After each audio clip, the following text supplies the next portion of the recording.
Eu sou o Rodrigo Silva e está começando mais uma entrevista aqui pelas nossas redes sociais, entrevista que também estará depois em formato de matéria escrita. E o assunto de hoje é sobre uma empresa que está no Brasil há 5 décadas. É uma empresa francesa, bem conhecida, inclusive, dos curitibanos, fazendo 50 anos. É realmente uma era.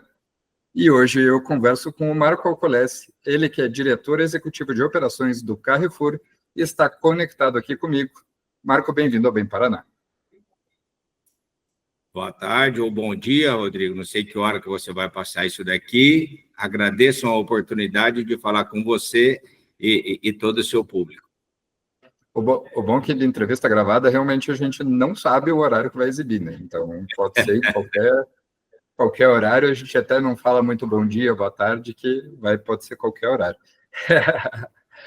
Marcos, você tá então em São Paulo agora, né? 5 décadas é bastante coisa, né?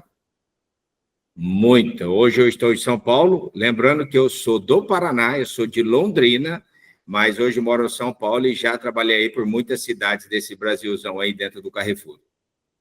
Então conhece bem o Paraná. Conheço. Já morei, inclusive, em Curitiba durante 2 anos. Ah, então. E falando, inclusive, de Curitiba, nesses 50 anos de Carrefour já tem, se eu não me engano, são 17 unidades só em Curitiba, né? Então você já tem várias lojas aqui e o curitibano é um público meio exigente, né? E é mesmo, né? Curitiba e por muito tempo, né, ela é considerada uma das cidades testes, haja vista o tamanho do nível de exigência do curitibano, né? Então, é uma cidade extremamente importante. Afinal de contas, é a maior cidade do sul do país, não tem como ser diferente, né? É isso era nessa linha que eu ia perguntar, a importância estratégica de Curitiba dentro do Carrefour, a cidade teste para vários protótipos, para vários mercados novos, né, um novo negócio que está lançando, qual que é a importância pensando no Carrefour? Olha, Rodrigo, quando você olha até mesmo em relevância, quando você sai do eixo Rio-São Paulo, Curitiba é a cidade onde a gente tem mais unidades funcionando hoje, tá? Então, até como negócio, ela é extremamente relevante para nós. E várias das coisas que nós já colocamos na empresa a teste, como quando mudamos o formato dentro da loja do Carrefour, que a gente chamava no passado, há uns 10 anos atrás, em 2015, de nova geração, a primeira loja a ser colocada isso fora de São Paulo foi a loja de champanhe ali no Parque Barigui, que colocou essa nova geração, que consistia em ter o perecíveis num 360 e o eletro na entrada da loja. Então, é uma cidade, uma região extremamente importante para o Carrefour. E quando a gente fala do Grupo Carrefour, a gente fala também de outros negócios que atendem a perfis diferentes de consumidores, né? Você tem o Sam's Club, por exemplo, bem popular. Eu adoro ir até lá para comprar um cheesecake, eu adoro. E tem diferentes perfis de consumidores e a gente está falando de 5 décadas, bastante tempo de estrada.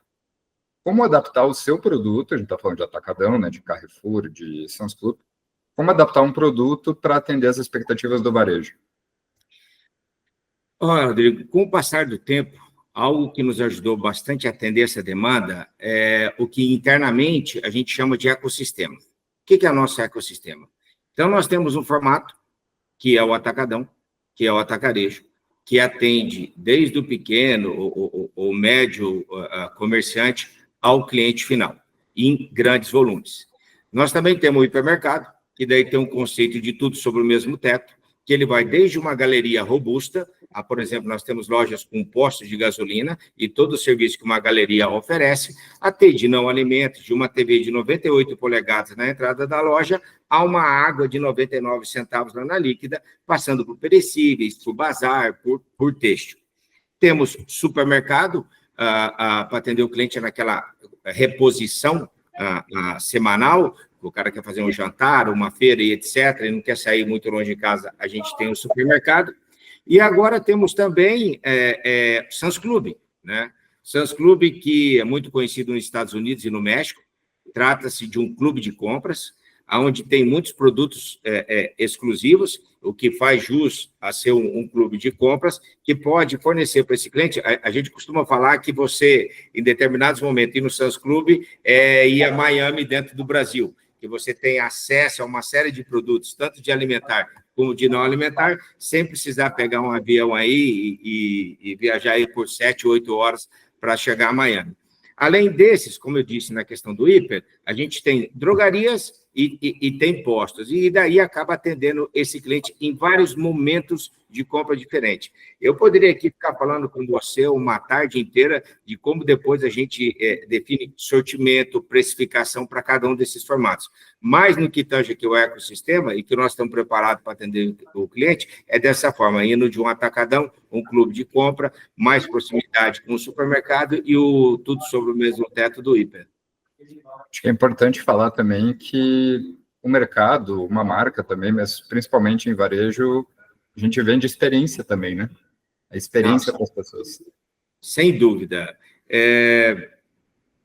Tangibilizando bastante isso daí, principalmente dentro do hiper, que talvez é quem mais possa proporcionar isso, pelo seu modelo, não porque é melhor ou pior que qualquer um, e ele tem uma retomada bastante importante no Brasil, principalmente dentro do Carrefour, é sair do turismo digital, sabe?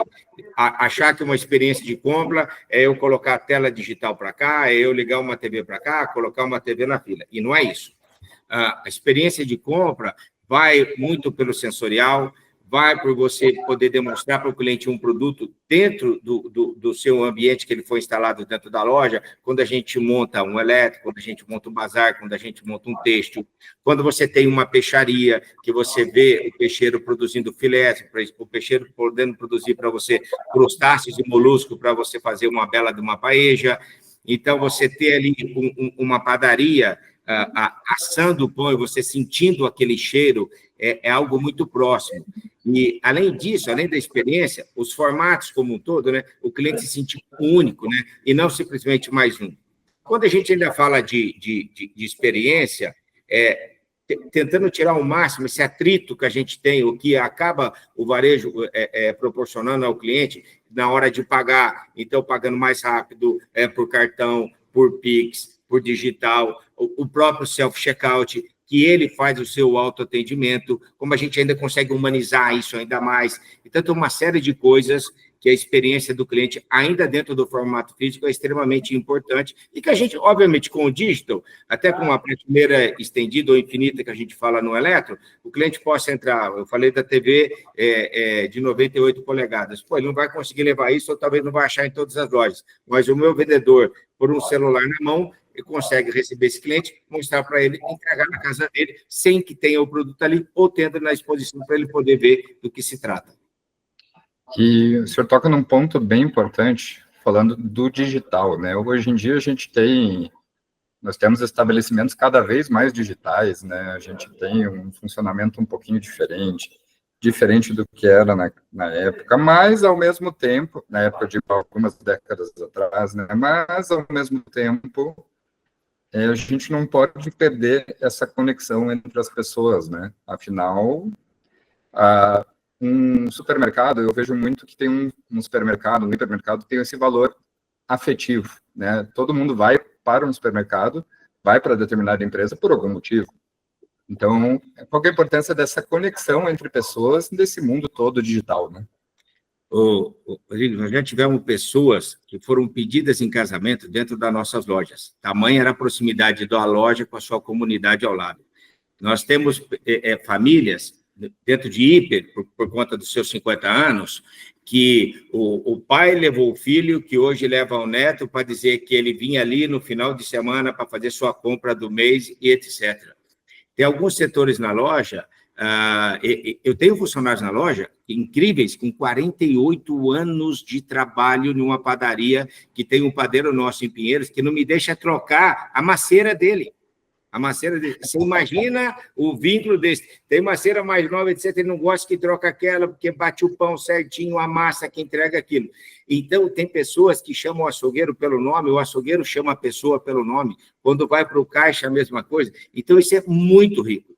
Eu não tenho dúvida, como a gente comentou um pouco antes, que o digital vem para que as pessoas possam ganhar mais velocidade, mais tempo, de ter acesso às coisas em determinados momentos diferentes, simplesmente na palma da sua mão, conseguir pagar de forma mais segura, não tenho dúvida disso. Mas essa proximidade, esse vínculo que cria com as famílias ao longo do tempo, é incrível. Isso nada substitui, nada consegue substituir isso. Que, no fundo, é sobre pessoas, né?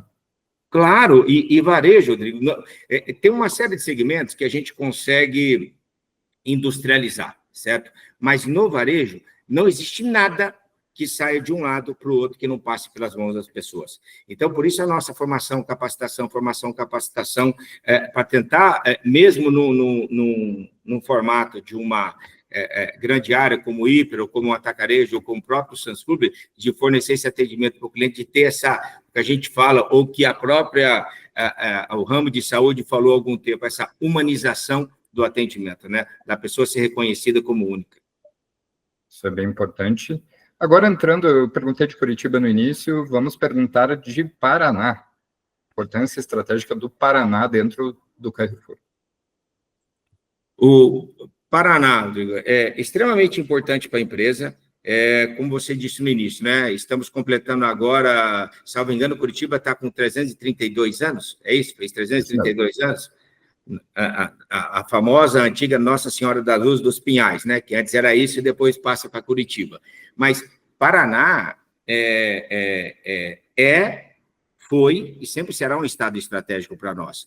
Por conta da proximidade com São Paulo, a gente tem facilidade de implementar as coisas. É claro que a nossa matriz está aqui, mas a gente tem a condição de levar para aí várias inovações. Por conta da quantidade de loja, relevância que a gente tem na venda e no resultado, é um estado que nos entrega bastante valor.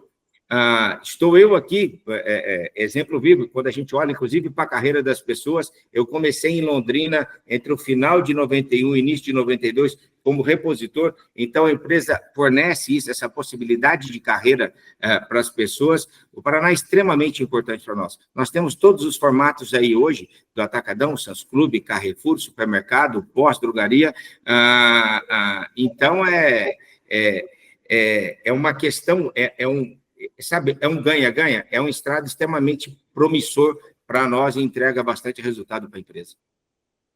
Agora, para terminar, eu queria perguntar de algo extremamente importante, que hoje se tornou ainda mais importante, que são as práticas de sustentabilidade dentro do negócio, o ESG, né? Essa palavrinha que muita gente fica se perguntando exatamente sobre o que significa. O que significam essas práticas em prol do meio ambiente e como isso se aplica ao negócio? A gente fica falando muito inglês e às vezes as pessoas nem entendem, né? Isso mas é verdade. É a questão do ambiental, social e de governança. Quando a gente fala em governança, e aí, apesar da empresa ser francesa, e a gente tem total transparência aqui na gestão e na governança, é bom falar que nós temos um francês no Comitê Executivo do Brasil, só, num ambiente de quase 10 pessoas lá, o restante é tudo brasileiro e um argentino.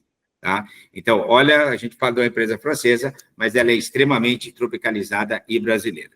Quando a gente fala de algumas frentes, Rodrigues, eu poderia te falar, eu estava conversando agora há pouco com o nosso diretor, que cuida disso daqui, o Claudio Honor, e ele estava trazendo alguns elementos importantes. A gente tem uma série de iniciativas e de programas, como o Poder, onde a gente forma, capacita e dá condição para as pessoas negras e para as mulheres poderem se desenvolver e ter mais oportunidade. O que faz com isso, e para mim não errar, eu vou olhar a minha colinha aqui, nós temos hoje 50,5% de mulheres dentro da empresa, dessas, 36 delas estão em posição de liderança e 59,7% de pessoas negras, sendo que 35 dessas estão na liderança. Então, não basta falar que pratica ESG. De fato, você tem que colocar isso daqui. Nós temos letramento racial, inclusive para todos os colaboradores, que uma vez por ano, todos são obrigados a passar por essa formação, que vai desde o respeito para o seu colega de trabalho, para as empresas, para os nossos parceiros, como também para o cliente. Saber como tratar, saber como agir, saber como acolher essas pessoas, saber como lidar em momentos difíceis, que isso tem no varejo. Você imagina, nós temos no Hiper ou no Super cerca de 5 mil a 6 mil pessoas diariamente que entram nas nossas lojas. Olha a possibilidade de coisas que podem acontecer quanto a isso. Quando a gente vai para uma esfera mais ambiental, temos algumas outras coisas. Nós temos, desde estacionamento, que nós estamos colocando agora, quase que uma mini fazenda de fotovoltaica, e eu tenho, por exemplo, vai ter uma agora no Paraná e tem uma em Canoas, no Rio Grande do Sul, já gerando totalmente energia para essa loja. Nós temos gestão de resíduos, e uma capacitação para os nossos funcionários, que além da gente fazer a gestão de resíduos dentro da loja, para que tenha menos descarte no aterro, que isso seja bem direcionado, uma formação para os nossos colaboradores. Porque nós não estamos só preocupados com aquilo que a gente gera, nós estamos preocupados com o que as famílias geram dentro de casa também. E nada melhor do que a gente capacitar os nossos colaboradores. Essa semana mesmo, nós tivemos um problema surreal aqui dentro de São Paulo por conta da chuva e da enchente. O que acontece? É porque também as pessoas acabam descartando lixo no local errado, na hora errada, na hora que não vai passar, entope toda a questão fluvial da cidade e acaba tendo isso daí. Então, o Carrefour vai de pessoas, a governança, a meio ambiente, com uma série de iniciativas para poder tratar disso daí. Temos outras iniciativas como frio alimentar, por exemplo. Nós estamos eliminando tudo aquilo que a gente tinha de R22, que só acaba em 2030, passando para glicol ou até mesmo CO2. Ou a gente passa para o equipamento selfie, para que a gente não produza mais esse tipo de gás e não vá mais poluir ou reduzir totalmente a poluição do meio ambiente. Então, tem muitas e muitas iniciativas. E o varejo, a gente consegue ainda passar isso para o nosso colaborador e, de alguma forma, com as várias estações de reciclagem que a gente tem, também passar isso para o nosso cliente e educando as pessoas ou a sociedade onde as nossas unidades estão inseridas. Marco, eu queria te agradecer por esse papo. Eu acho que a gente conseguiu, em pouquinho tempo, englobar algumas coisas muito importantes, algumas questões muito importantes, até para que dizem respeito ao Carrefour, porque realmente 5 décadas é muita coisa, e sendo tanto tempo assim, é porque deu certo, né? E quais são os planos? Antes até da gente encerrar, eu ia dar um encerramento, mas fiquei pensando, 5 décadas, né? Quais os planos para o futuro agora? Como ainda continuamos listado na Bolsa, eu não posso abrir aqui todos os nossos projetos, tá, Rodrigo? Mas eu te falo, a gente está em plena expansão com o Atacadão, plena expansão com o Sam's Club. Existe uma retomada bastante importante do hiper. Às vezes as pessoas falam que o hiper era um formato ultrapassado e ele volta a ganhar relevância, volta a crescer, volta a vender mais, volta a ganhar cota de mercado, volta a melhorar seu resultado. E o Paraná, você pode ter certeza que como ele como ele tem várias cidades importantes, não somente Curitiba, é um estado que a gente vê com bons olhos para continuar com essa forte expansão. Marco, eu queria te agradecer, muito obrigado por essa entrevista e obrigado a você também que nos acompanhou. Lembrando que você vai poder assistir esse vídeo completo no Portal Bem Paraná e, é claro, ter acesso ao conteúdo escrito também. Até a próxima, pessoal!